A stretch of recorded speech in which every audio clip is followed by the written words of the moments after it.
Welcome to Buy, Hold, Sell. My name's Matthew Kidman, and today we have Julian Beaumont from Bennelong and Justin Braitling from Watermark, and we're talking about some of the Fundies favourites from the recent reporting season. Start with you, Julian. Rio Tinto, iron ore through the roof. Buy, hold or sell? Hold. We've owned it for a while. The share price has done really well as the market's caught up on the extent of the costs out, the commodity price strength. There's still probably a little bit more to go here, but the risks have increased. So for that reason, hold. Justin, more to go on Rio?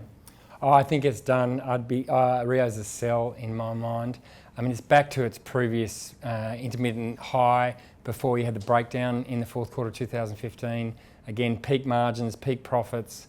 There's a decent aluminium story there if the Chinese push through closures.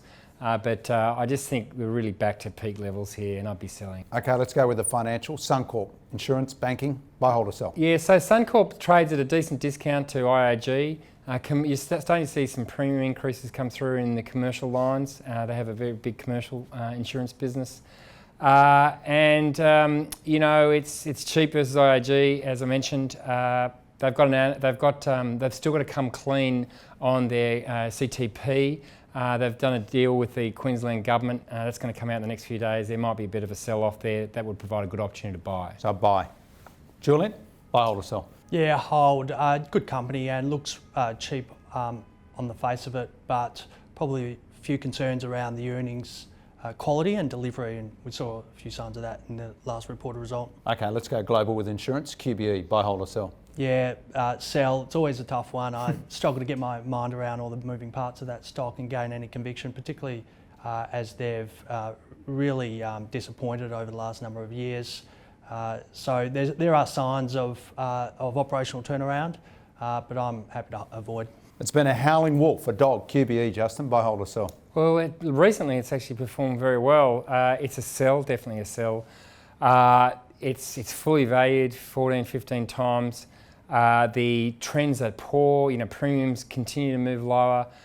They don't have the interest rate sensitivity that investors think they do. They've actually increased the duration on their investment portfolio, so there's very little interest rate sensitivity there now. And their core businesses, LMI, crop, they are troubled businesses, so I think it's definitely a sell. Okay, share registries, computer share been on an upward path only. Buy, hold or sell?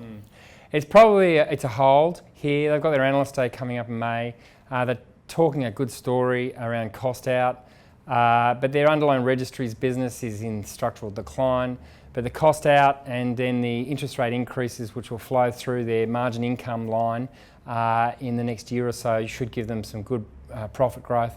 So it'll probably continue to move higher with momentum. It's been a superstar. Buy, hold or sell? Yeah, hold again. I think the real issue here is they haven't been able to capture any organic growth. There's a couple of things. Justin talked about the interest rates, leverage and the costs out, and potentially there's also some growth from their mortgage servicing book.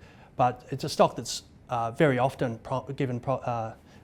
had some promise but never delivered, and would like to see some evidence that's come through before we start getting interested. Let's get on to the fabulous business of death. Funeral operator, InvoCare, buy, hold or sell? Yeah, sell. Really reliable company, trades on a very ritzy PE multiple.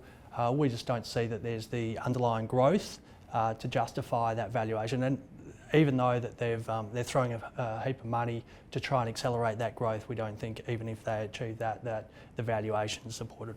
Justin, death and taxes, certainty, business not going away, buy, hold or sell? I'd agree with Julian, it's a sell. The capital spend is increasing, but this is quite a mature business. There's very little scope for further consolidation. Their shares are quite dominant in the regions they're in, Australia, New Zealand and Singapore. And it's very expensive. There's money coming out of the small cap part of the market. These expensive small caps with little growth, I think, are quite vulnerable. They might have been the Fundies favourites, but for the JB team here, not so good.